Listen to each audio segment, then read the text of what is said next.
आ रही है, परीक्षा में पास हो नहीं पा रहा, तो अगर वो पास नहीं होता तो ये विपत्ति का समाधान तो नहीं हुआ, बट आगे चल के उसको कहीं अन्यत्र और अच्छा नहीं, मंगल के द्वार। अगर वो एक बार फेल हुआ और वो विचार करे कि मैं फेल क्यों हुआ हूं, एक चैप्टर है, वो आपको पढ़ाया गया है और उसी पढ़ाए गए चैप्टर से प्रश्न हुआ है, तो आप कोई नशा करते हो, आप कोई गंदी बात आप अपने चिंतन को कहीं बांट रहे हो, आप हटाइए और अपने चिंतन को एकाग्रता पूर्वक लगाइए और भगवान का नाम जप कीजिए, और ना पास हो जाए तो आप हमें बताओ।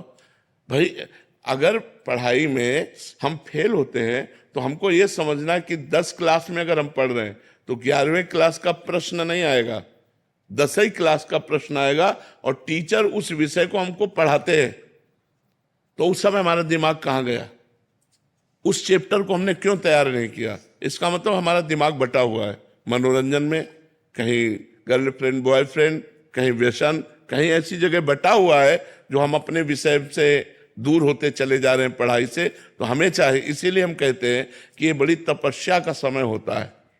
जो विद्याध्ययन समय है, विद्यार्थी का एक तपस्वी जीवन होता है। अगर वो अपनी एकाग्रता को नहीं समेट रहा है और वो इधर उधर फैला रहा मनोरंजन, फेल तो हो ही जाएगा।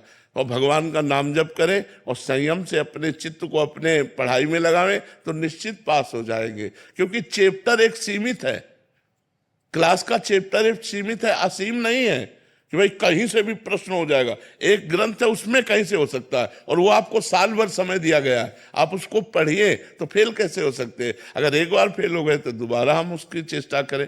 अगर हम 2 बार फेल हो रहे हैं तब तो बहुत शर्म की बात है कि हम 2 साल में एक चैप्टर को नहीं तैयार कर पा रहे हैं। उसमें हमारी कोई न कोई कमियां हैं, उन कमियों को दूर करना चाहिए, ना कि निराश होना चाहिए।